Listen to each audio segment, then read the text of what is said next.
जय हिंद दोस्तों, आप सभी को आपके अपने अध्ययन केंद्र समर्पण विद्यापीठ में तहे दिल से स्वागत है। जी हाँ दोस्तों, आज हम लोग पुनः काव्य खंड का दूसरा खंड पढ़ने जा रहे हैं। तो काव्य खंड का दूसरा पाठ कर ले, अध्याय संख्या दूसरा, समझे ना, जो कि रसखान जी द्वारा रचित काव्य खंड है। उसका शीर्षक है प्रेम ऐनी श्री राधिका, और उसी का एक दूसरा है कड़िल के कुंजन उपरे वाड़े, समझे ना। तो सर्वप्रथम हम लोग लेखक परिचय जान ले, चूंकि लेखक परिचय से भी प्रश्न पूछे ही जाते हैं, समझे ना। गद्य खंड में ऐसे होता था कि हम लेखक का संक्षेप परिचय पढ़ते थे, लेकिन इसमें थोड़ा सा उसको पढ़ लिया जाए, समझे ना, पूरा एक बार साथ साथ पढ़ लिया जाए। रसखान के जीवन के संबंध में रसखान के जीवन के संबंध में सही सूचनाएं प्राप्त नहीं होती, समझ ना, सही नहीं है जो भी है, परंतु इसके ग्रंथ प्रेम वाटिका 1610 ईस्वी में यह संकेत मिलता है कि ये दिल्ली के पठान राजवंश में उत्पन्न हुए थे, समझे ना। ये प्रेम वाटिका के अनुसार ये बताया जा रहा है, और इनका रचना काल जहांगीर का राज्यकाल था, समझे ना। किसका? जहांगीर का था।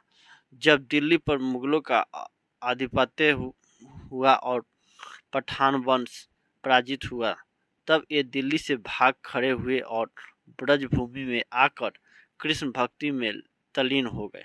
पहला तो जो था दोस्तों कि क्या, ये तो सर्वप्रथम बात ये है कि भैया इनका जो है कि सही सूचनाएं प्राप्त नहीं है, लेकिन कहाँ किसके आधार पर बताया जा रहा था? प्रेम वाटिका के आधार पर बताया जा रहा है, ग्रंथ है, समझ है ना। इसके आधार पर 1610 ईस्वी में लिखा गया होगा, और भाग होकर ब्रजभूमि में आकर वे कृष्ण भक्ति में तल्लीन हो गए, मग्न हो गए, समझ। इनकी रचना से पता चलता है कि वैष्णव धर्म के बड़े गहन संस्कार इनमें थे, समझ। रचना के आधार पर लोग अनुमान कर लेते हैं, बात समझ ना। यह भी अनुमान किया जाता है कि ये पहले रसिक प्रेमी रहे होंगे, रसिक प्रेमी, समझ ना। बाद में अलौकिक अलौकिक प्रेम की ओर आकृष्ट होकर भक्त हो गए, समझे ना। 252 वैष्णव वन की वार्ता से यह पता चलता है कि गोस्वामी विठलनाथ ने इन्हें पुष्टि मार्ग में दीक्षा दी, समझ ना, पुष्टि मार्ग में दीक्षा दी। इनके दो ग्रंथ मिलते हैं, प्रेम वाटिका और सुजान रस खान, समझे ना। इनके कितने हैं भैया? प्रेम वाटिका और सुजान रस खान। प्रेम वाटिका में प्रेम निरूपण संबंधी रचनाएं हैं, और सुजान रस खान में कृष्ण की भक्ति संबंधी रचनाएं हैं, समझे ना। रसखान के, अब देखिए, रसखान ने कृष्ण का लीला गान पदों में नहीं, सवयों में किया है, समझ ना। रसखान सवया छंद में सिद्ध थे। जितने सरस सहज प्रवाहमय सवये रसखान के हैं, उतने शायद ही किसी अन्य हिंदी कवि के हों, समझ। रसखान जी की बात की जा रही है। रसखान का कोई सवैया ऐसा नहीं मिलता जो उच्च स्तर का ना हो। उनके सवैये की मार्मिकता, मन को छूने वाला बताए थे ना, का आधार दृश्यों और बायंतारों स्थितियों की योजना में है। वही रसखान के सवयों के ध्वनि प्रवाह भी अपूर्व माधुरी में है। ब्रज भाषा का ऐसा सहज प्रभाव अन्यंत्र दुर्लभ है। रसखान सूफियों का हृदय लेकर कृष्ण की लीला पर काव्य रचते हैं। उनमें उल्लास, मादकता और उत्कटता तीनों का संयोग है, समझे ना। इनकी रचनाओं से मुग्ध होकर भरत तेंदु हरिश्चंद्र ने कहा था, इन मुसलमान हरिजन पै कोटिन हिंदू वारिये, समझ ना। किसने कहा था? भारत तेंदु हरिश्चंद्र, समझ ना। संप्रदाय युक्त कृष्ण भक्त छवि रसखान हिंदी के लोकप्रिय जातीय कवि हैं, जातीय, समझ ना। यहाँ रसखान रचनावाली से कुछ छंद संकलित है। दोहे, सुराठा अलग है, स्वया अलग है। दोहे और सुराठा में राधा कृष्ण के प्रेममय युगल रूप पर कवि के रसिक हृदय की रीझ व्यक्त होती है, और स्वया में कृष्ण और उनके ब्रज पर अपना जीवन सर्वस्व न्यौछावर कर देने की भावमयी विदग्धता मुखरित है। समझना। तो ये लेखक का परिचय है। सर्वप्रथम तो आपको ध्यान देने वाली बात है कि इनका जो है संबंध, इनका जो जीवन के संबंध में सही सूचना ही प्राप्त नहीं है। किसके आधार पर कहा गया भैया? तो प्रेम वाटिका के आधार पर कहा गया, एक ग्रंथ है उसी के आधार पर। आज समझ ना। और किस भाषा में ये तल्लीन हो गए, किस भक्ति में? तो किस भक्ति में कहाँ आकर? तो ब्रजभूमि में आकर। समझ ना। उसके बाद इनके 2 ग्रंथ मिलते हैं, प्रेम वाटिका हो गया और सुजान रस खान। समझ ना, ये हो गया और ये परिचय था। अब देखिए, ये आपको देख रहा होगा भैया कि क्या लेखक कहना चाह रहे हैं। अब देखिए हम लोग इसको पढ़ने जा रहे हैं। समझ ना। तो पाठ परिचय में मतलब आपको देखिएगा तो ये थोड़ा सा समझ लिया जाए।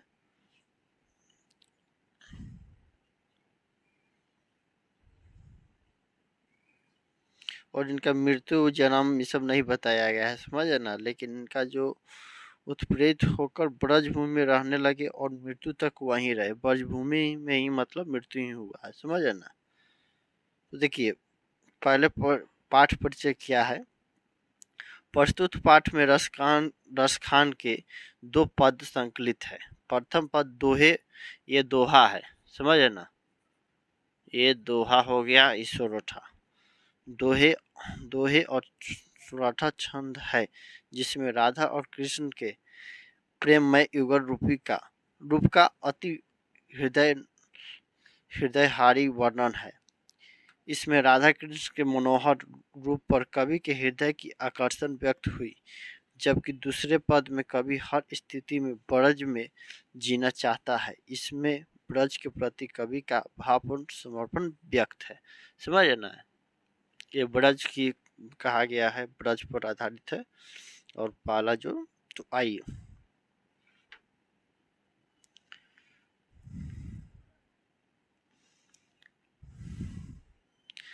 प्रेम आईनी श्री राधिका, प्रेम आईनी श्री राधिका, प्रेम बरन नंद, प्रेम वाटिका के 2 माली मालिन द्वंद, मोहन छवि रसखानी, लखी अब दीर्घ अपने नाही, ऊंचे आवत धनुष से छूटे सर से जाए।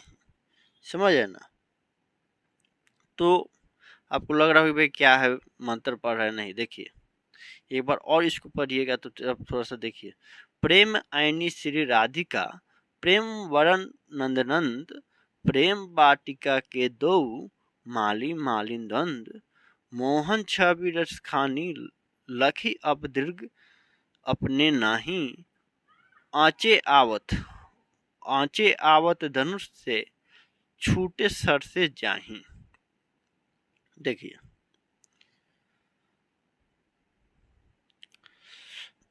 प्रस्तुत प्रगीत के आधार पर रसखान कवि जी कहते हैं कि राधा प्रेम स्वरूपा है। राधा जो है कि प्रेम स्वरूपा है, तो कृष्ण प्रेम रूप है। राधा प्रेम स्वरूपा है तो कृष्ण प्रेम रूप है। ये दोनों प्रेम रूपी वाटिका के माली के समान है। माली और मालिन के समान है ये दोनों। मतलब यहाँ पर कृष्ण जी को माली के और राधा जी को मालिन के समान कहा गया है। कवि ने जब से इन दोनों को देखा है, इन दोनों को मतलब राधा कृष्ण को, उनकी आंखें उन्हीं दोनों को देखती रहती है। क्षण भर के लिए आते हैं और जैसे धनुष से बाण छूटता है। समझ, जैसे धनुष से बाण छूट जाते हैं। समझ ना, छूटता है उसी प्रकार आते जाते रहते। धनुष का देखते हैं ना कैसे बाण निकलता है तुरंत ही, मतलब कोई देखता है कोई नहीं भी देख पाता है, उसी तरह का। समझ है ना।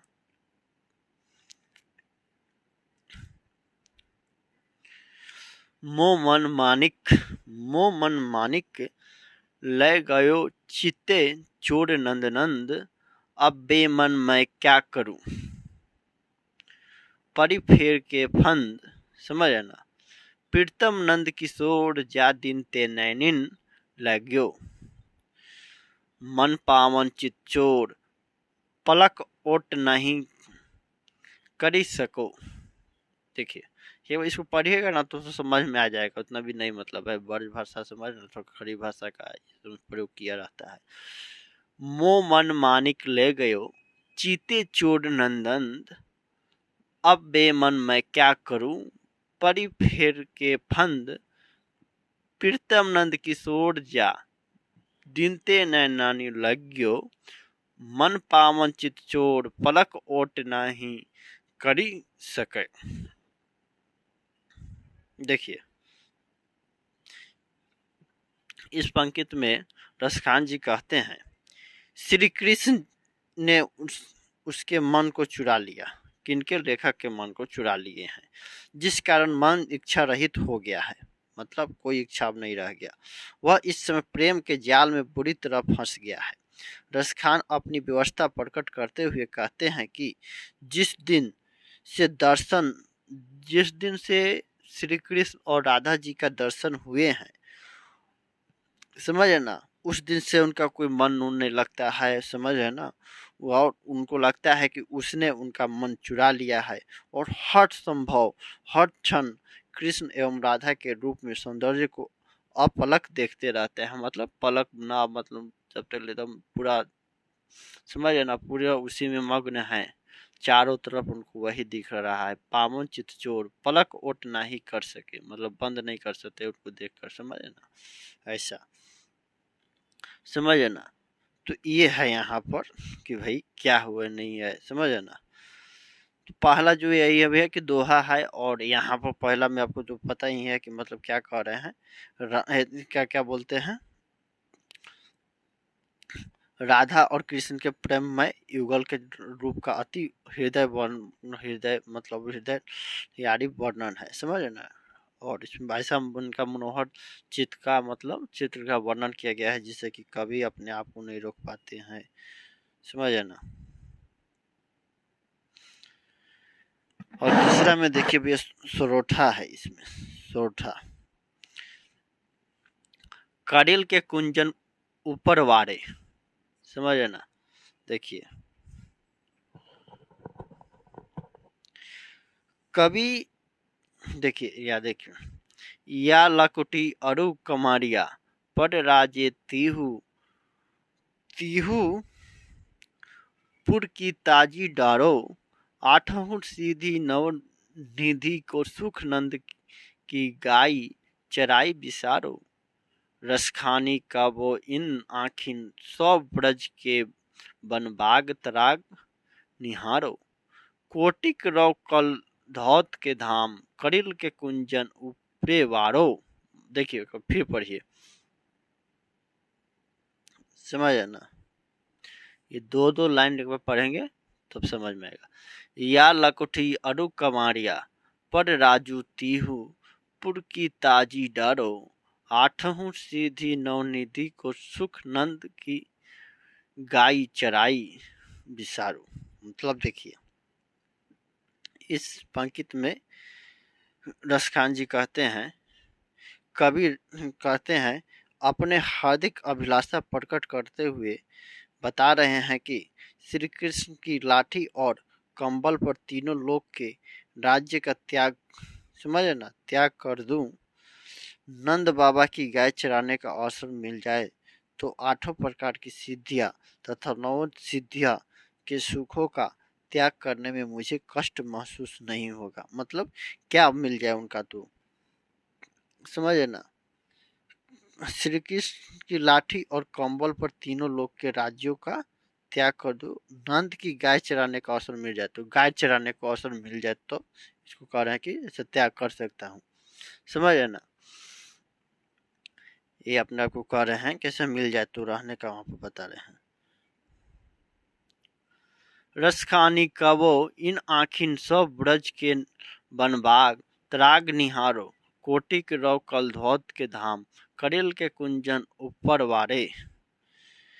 इस पंक्ति में कवि कहते हैं कि जब से ब्रज के वनों, निकुंजों, तालाबों तथा करेल के सघन कुंजों को अपनी आंखों से देखा हूँ, तब से इच्छा होती है कि ऐसे मनोहर निकुंजों की सुंदरता के समक्ष करोड़ों सुनहरे महल तुच्छ प्रतीत होते हैं। अर्थात अर्थात समझ रहे ना, जैसा अर्थात ऐसा मूल्यवान महलों को छोड़कर जहाँ कृष्ण रासलीला करते थे वहीं निवास करूं। समझ ना, कृष्ण लीला जहाँ करते थे, कृष्ण रासलीला करते थे, वहां पर ये लोग निवास करना चाहते हैं।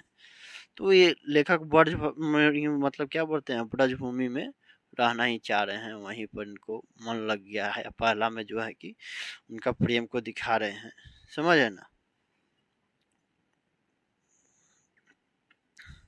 तो ये जो है क्या है भैया, इसमें कृष्ण भक्ति पर है। कृष्ण का मतलब ये प्रेम रूप जो होता है ना, दोनों का प्रेम स्वरूपा कर दिखाया गया है।